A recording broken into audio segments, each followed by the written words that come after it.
மிகப்பெரிய நெருக்கடியான ஒரு காலகட்டத்தில் ஒரு சவால் மிகுந்த ஒரு தேர்தலில் தமிழ் மக்கள் சார்பாக அவருடைய உரிமை குரலாக அவர் தன்னுடைய பயணத்தை ஆரம்பித்திருக்கிறார். அதற்காக அவர் துணிந்து தன்னுடைய பயணத்திலே கொடுத்த அந்த பயணத்தினுடைய ஒரு பிரச்சார நாட்களிலே அவர் என்னுடைய இல்லம் தேடி வருகை தந்த அவரை நான் வரவேற்கிறேன்.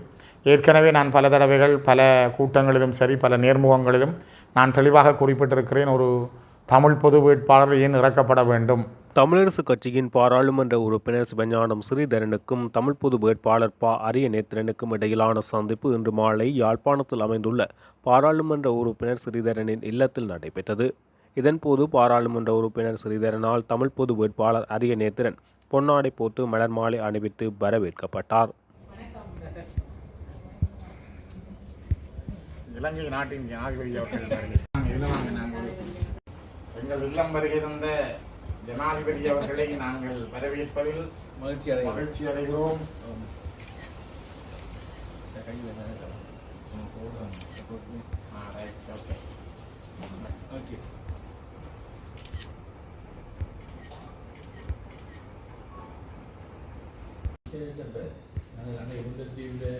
நல்ல கூட்டம் பார்த்தேன். அதுக்கு தஞ்சை செய்வா ஒரு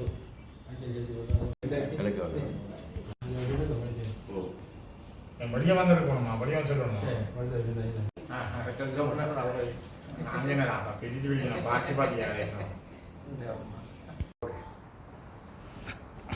எல்லோருக்கும் வணக்கம். இன்றைய தினம் எங்களுடைய தமிழ் மக்களுடைய நீண்டகால அரசியல் அபிலாஷைகளான அவர்களுடைய இணைந்த வடகிழக்கிலே தமிழ் மக்களுக்கான சமஷ்டி அடிப்படையிலான உள்ளக சுயனுடைய உரிமையுடன் கூடிய ஒரு அரசியல் தீர்வை வலியுறுத்தியும், தமிழ் மக்களுக்கு நடந்தது இனப்படுகொலை என்பதற்கும் அதற்கான ஒரு சர்வதேச விசாரணையை வலியுறுத்தியும், வலிந்து காணாமலாக்கப்பட்ட மக்களுக்கான நீதி விசாரணையும் இனிமேல் நிகழாமல் இருப்பதற்கான ஒரு கோரிக்கைகளையும் முன்வைத்தபடி தமிழர்களுடைய அரசியல் உரிமைகளை முன்னிறுத்தி தமிழ் மக்களின் பொது வேட்பாளராக தமிழ் பொது வேட்பாளராக களமிறங்கியிருக்கின்ற மட்டக்களப்பு மாவட்டத்தினுடைய முன்னாள் நாடாளுமன்ற உறுப்பினர் மதிப்புக்குரிய அண்ணன் அரியநேந்திரன் அவர்கள் இன்று என்னுடைய வீடு தேடி வருகை தந்திருக்கிறார். என்னோடு அவர் அருகிலே அமர்ந்திருக்கின்றார். அவர் தன்னுடைய எண்ணம் மட்டுமல்ல, ஒட்டுமொத்த தமிழ் மக்களுடைய வடக்கு கிழக்கிலே வாழுகின்ற தமிழர்கள், மலையகத்திலே வாழுகின்ற தமிழர்கள், வடக்கு கிழக்கு மலையகம் தவிர்த்து இலங்கையினுடைய ஏனைய பகுதிகளிலே வாழுகின்ற தமிழர்கள், புலம்பெயர் நாடுகளிலே வாழுகின்ற எங்களுடைய தமிழ் உறவுகள் எல்லோருடைய வேணவாக்களையும் எண்ணங்களையும் பிரதிபலிக்கும் வகையிலே மிகப்பெரிய நெருக்கடியான ஒரு காலகட்டத்தில் ஒரு சவால் மிகுந்த ஒரு தேர்தலில் தமிழ் மக்கள் சார்பாக அவருடைய உரிமை குரலாக அவர் தன்னுடைய பயணத்தை ஆரம்பித்திருக்கிறார். அதற்காக அவர் துணிந்து தன்னுடைய பயணத்திலே கொடுத்த அந்த பயணத்தினுடைய ஒரு பிரச்சார நாட்களிலே அவர் என்னுடைய இல்லம் தேடி வருகை தந்த அவரை நான் வரவேற்கிறேன். ஏற்கனவே நான் பல தடவைகள் பல கூட்டங்களிலும் சரி பல நேர்முகங்களிலும் நான் தெளிவாக குறிப்பிட்டிருக்கிறேன், ஒரு தமிழ் பொது வேட்பாளர் ஏன் இறக்கப்பட வேண்டும், அதற்கான காரணம் என்ன, நாங்கள் சர்வதேச விசாரணை முடிந்து விட்டதென்று எங்களிலேயே சில பேர் பொய்யான கருத்துக்களை விதைத்து அந்த சர்வதேச விசாரணையை மழுங்கடித்து ஒரு இனப்படுகொலையை மழுங்கடித்திருக்கிற காலகட்டத்தில் எங்கள் மக்களுக்கு நடந்தது ஒரு இனப்படுகொலை தான் என்பதை வலியுறுத்தி அதற்கு ஒரு சர்வதேச விசாரணை வேண்டும் என்பதை மீண்டும் வலியுறுத்துகின்ற ஒருவராகவும், வலிந்து காணாமல் ஆக்கப்பட்டவர்கள் கிட்டத்தட்ட 200க்கும் மேற்பட்ட அப்பாக்கள் அம்மாக்கள் இன்று காலமாகி இருக்கிறார்கள். இந்த தெருக்களிலே அவர்கள் போராடி அவருடைய பிள்ளைகளும் விடுதலை பெற்று வந்ததில்லை, அவர்களும் அந்த விடுதலையை அனுபவிக்க முடியவில்லை. ஆகவே அதுக்கு ஒரு நீதியான சர்வதேச விசாரணை வேண்டும். அந்த சர்வதேச விசாரணை தான் எங்களுடைய மக்களுக்கு நீதியை பெற்றுத்தரும் என்ற அடிப்படையில் அந்த கோரிக்கையை முன்வைத்து சம்பந்தனையா அவர்கள் இறப்பதற்கு முதல் குறிப்பிட்டதாக வெளிவந்த செய்திகளின் அடிப்படையில் தமிழ் மக்கள் ஒஸ்லோ உடன்பாட்டின் ஒஸ்லோ கம்யூனிகேட் அடிப்படையில் அவர்கள் சமஷ்டி அடிப்படையிலான இணைந்த வடகிழக்கில் அவர்களுடைய பூர்வீக மண்ணிலே அவர்களுக்கான ஒரு அரசியல் தீர்வை முன்வைப்பதற்கு ஏற்ற வகையில் ஒரு கோரிக்கைகளை முன்வைத்து இந்த களத்திலே அண்ணன் அரியநேந்திரன் அவர்கள் இறங்கியிருக்கிறார். இது ஒரு மிகப்பெரிய சவால் நிறைந்த தேர்தல், ஒரு பரிசோதனை களம்தான். இருந்தாலும் கூட என்னுடைய முழுமையான ஆதரவை நான் அவருக்கு தெரிவித்திருக்கிறேன். கட்சி ரீதியாக எங்களுடைய கட்சி எந்த முடிவுகளை எடுத்ததோ எடுக்கவில்லையோ அது வருங்காலத்தில் கட்சி எடுக்கிறதும் எடுக்காமல் விடுவதும் கட்சியை எவ்வளவு தூரம் காப்பாற்றப் போகிறது அல்லது கட்சியுடைய நிலப்பாடுகள் எங்களை எவ்வளவு தூரம் தள்ளப் போகிறது என்பதை தமிழ் மக்கள் தீர்மானிப்பார்கள். ஆனால் தமிழ் மக்களுடைய ஒரு பிரதிநிதியாக மக்களால் தெரிவு செய்யப்பட்ட ஒரு பாராளுமன்ற உறுப்பினராக நான் என்னுடைய தனிப்பட்ட ரீதியான எண்ணங்களோடும் எங்களுடைய மக்களுக்கு நான் வேண்டுகோளை விடுக்கிறேன். நாங்கள் இந்த வருடம் ஒரு மிகப்பெரிய செய்தியை உலகத்துக்கு சொல்ல வேண்டும், இலங்கைக்கும் சொல்ல வேண்டும். அதற்கான ஒரு தேர்தலாக இந்த ஜனாதிபதி தேர்தல் களத்தை நாங்கள் பயன்படுத்த வேண்டும். அதற்கான வேட்பாளராகத்தான் அண்ணன் அரியநேந்திரன் அவர்கள் இருக்கிறார். ஆகவே இது வடக்கிலும் கிழக்கிலும் மலையகத்திலும் இலங்கையின் ஏனைய பகுதிகளிலும் வாழுகின்ற ஒவ்வொரு தமிழர்களுக்குமான மிகப்பெரிய ஒரு சவால் மிகுந்த நாங்கள் யார் என்பதை அடையாளப்படுத்துகின்ற ஒரு தேர்தல். அதற்காக நாங்கள் எல்லோரும் இணைந்து இங்குள்ள தமிழருக்கு இன்னல் விளைத்தால் சங்காரம் நிசமன சங்கிய முழங்கு என்று பாரதிதாசன் சொன்ன அந்த பாடல் வரிகளோடு எங்களுடைய அந்த சங்கு முழக்கத்தோடு நாங்கள் பயணத்தை தொடர வேண்டும் என்று எல்லோரையும் நான் அன்பாக கேட்டுக்கொள்கின்றேன். உண்மையில் நான் தமிழ் பொது வேட்பாளராக எதிர்வருகின்ற ஜனாதிபதி தேர்தலிலே போட்டியிடுகின்றேன்.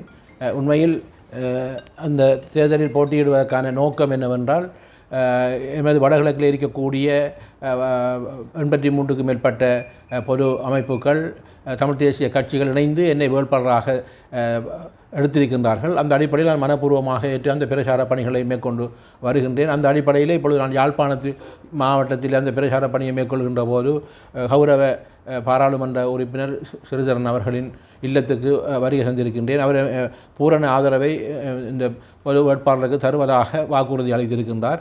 உண்மையிலே இந்த சின்னத்தை நாங்கள் பெறுகின்ற போது இந்த சின்னத்தை எடுக்க வேண்டும் என்கின்ற ஆலோசனை கூட அவர் தான் கூறியிருந்தார். அவர்தான் சங்கு சின்னத்தை எடுத்தால் நல்லது என்ற விடயத்தையும் எனக்கு கூறியிருந்தார். அந்த அடிப்படையில் எங்களுக்கு அந்த சங்கு சின்னமும் கிடைத்திருக்கின்றது. அவரின் வேண்டுகோளுக்கு இணங்க அதை நாங்கள் பெற்றிருக்கின்றோம். ஆகவே இந்த நாங்கள் கூறுகின்ற விடயம் என்னவென்றால், இந்த வாக்கு என்பது தாங்களே போடுகின்ற வாக்காகத்தான் நான் பார்க்கின்றேன்.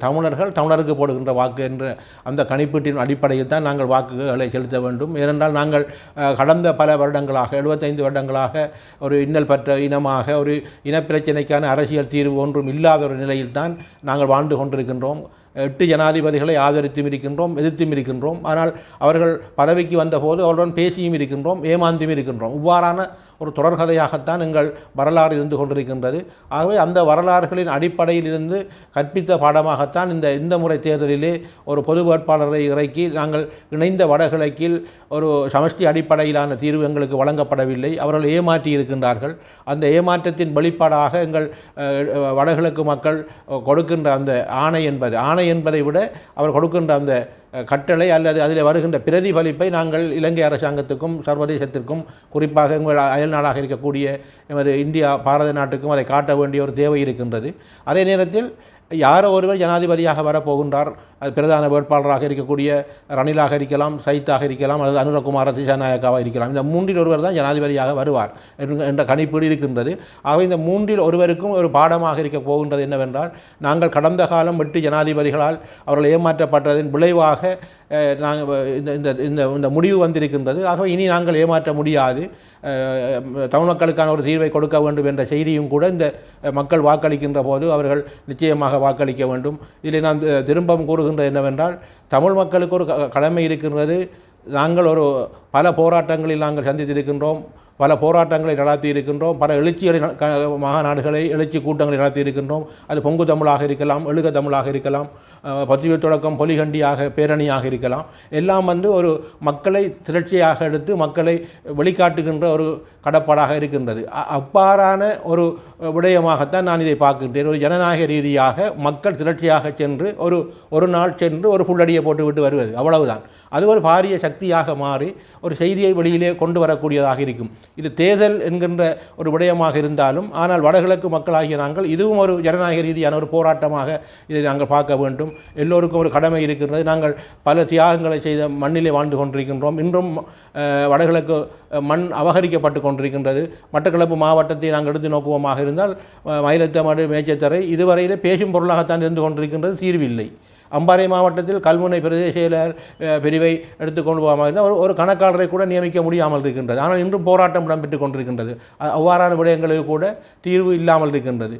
இப்பொழுது பிரச்சாரங்களை மேற்கொள்கின்ற பிரதான வேட்பாளர்கள் 4 பேரையும் நாங்கள் பார்ப்போமாக இருந்தால் பொருளாதாரம், ஊழல் இந்த 2 விடயங்களையும் தான் அவர்கள் மையப்படுத்தி பிரச்சாரம் செய்கின்றார்களே தவிர, ஆனால் வடகிழக்கு மக்களுக்கான ஒரு அரசியல் தீர்விற்கு கொடுக்கப்பட வேண்டும், இனப்பிரச்சனைக்கான தீர்வு கொடுக்கப்பட வேண்டும் என்ற விடயங்கள் அவர்கள் கணக்கில் எடுக்கவில்லை. ஆகவே இவ்வாறான நிலைமைகளை நாங்கள் வெளிக்கொணர்வதற்காக இதை ஒரு சந்தர்ப்பமாக பார்க்க வேண்டும். நான் வெறும் அடையாளமாகத்தான் போட்டியிடுகின்றேன். அரியநேத்திரன் என்ற பெயருக்கு வாக்களிக்க வேண்டாம். அடையாளமாக இருக்கின்ற சின்னத்தை எங்கள் சங்கு சின்னத்துக்கு நீங்கள் வாக்களிக்க வேண்டும். தனிப்பட்ட விரோதங்கள் குரோதங்கள் எல்லாம் இதில் விட வேண்டும். இது ஒரு தமிழ் இனத்துக்கான ஒரு பாரிய பணியை கையில் எடுத்திருக்கின்றார்கள் இந்த பொது கட்டமைப்பு. அதுக்கு நான் ஒரு அடையாளமாக வந்திருக்கின்றேன். ஆகவே நிச்சயமாக வாக்களிக்க வேண்டும். அந்த செய்தியை நாங்கள் எதிர்வருகின்ற 21ஆம் தேதி வாக்களித்து செப்டம்பர் மாதம் 22ஆம் தேதி வெளிக்காட்டுகின்ற போது அதில் வருகின்ற பிரதிபலிப்பை வைத்து அடுத்த கட்ட நகர்வுக்கு நாங்கள் செல்லக்கூடியதாக இருக்கும். ஆகவே எல்லோரையும் நாங்கள் இதில் வாக்களிக்குமாறு அன்பாகவும் பண்பாகவும் கேட்டுக்கொள்கின்றோம். நன்றி, வணக்கம்.